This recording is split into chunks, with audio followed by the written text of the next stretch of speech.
Inilah tempat ajaib di bumi yang terhubung langsung dengan surga dan kehidupan langit.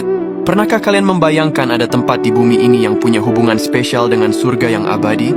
Dalam Islam, surga adalah alam lain yang penuh kenikmatan jauh melampaui imajinasi manusia.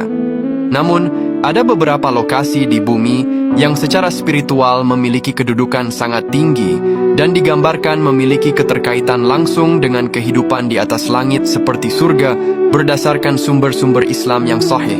Tempat ajaib yang pertama, yaitu Lembah Tua. Lembah Tua di semenanjung Sinai Mesir ini adalah tempat yang disucikan karena menjadi lokasi komunikasi langsung antara Allah Subhanahu wa Ta'ala dengan Nabi Musa alaihi salam.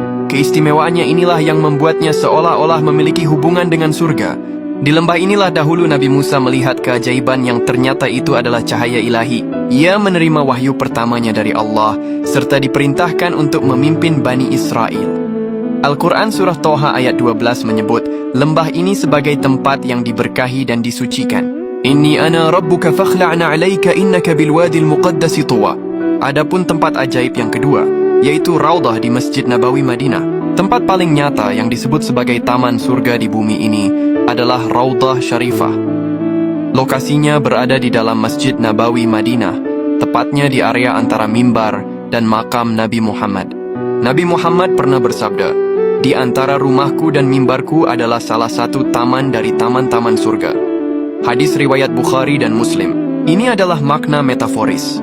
Tempat ini menjadi titik turunnya rahmat Allah yang paling berlimpah. Ibadah di sini baik sholat maupun zikir memiliki pahala yang sangat besar seolah-olah sedang berada di surga. Orang yang berkesempatan sholat di Raudah sering merasakan ketenangan dan kedamaian hati yang luar biasa, seolah terputus dari hiruk-pikuk duniawi. Adapun tempat ajaib yang ketiga, yaitu Masjidil Aqsa di Yerusalem, Palestina.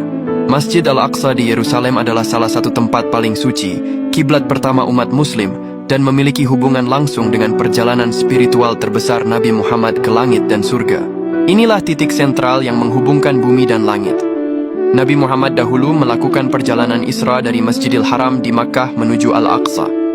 Dari kompleks inilah, beliau kemudian dinaikkan ke langit atau Mi'raj untuk menerima perintah sholat 5 waktu. Kompleks ini adalah tempat ibadah yang disucikan sejak zaman Nabi Ibrahim, Daud, hingga Sulaiman. Hampir semua nabi diutus di wilayah Syam pernah sholat atau berdiam diri di sana, menjadikannya pusat sejarah kenabian. Adapun tempat ajaib yang keempat, yaitu Baitullah di kota suci Makkah. Meskipun tidak secara eksplisit disebut taman surga, Ka'bah di Masjidil Haram adalah pusat spiritual umat Islam sedunia yang memiliki hubungan langsung dengan alam langit. Dalam keyakinan Islam, Ka'bah adalah bangunan suci pertama di bumi, dan tepat di atasnya diyakini ada Baitul Ma'mur, yaitu Ka'bah versi langit yang menjadi tempat tawaf para malaikat. Ada keterikatan vertikal antara dua tempat ibadah ini. Batu hitam yang terletak di salah satu sudut Ka'bah dipercaya juga berasal dari surga. Tempat-tempat ajaib ini bukanlah surga fisik yang bisa kita masuki sekarang, melainkan lokasi-lokasi di mana sejarah kenabian terukir, rahmat Allah tercurah, dan kedekatan spiritual dengan Sang Pencipta terasa sangat kuat. Mengunjungi atau sekadar merenungkan kisah di balik tempat-tempat ini dapat mengingatkan kita pada janji surga yang sebenarnya, tempat impian abadi bagi orang-orang beriman. Ya Allah, semoga kita semua dimasukkan dalam golongan para penghuni surga kelak. Amin.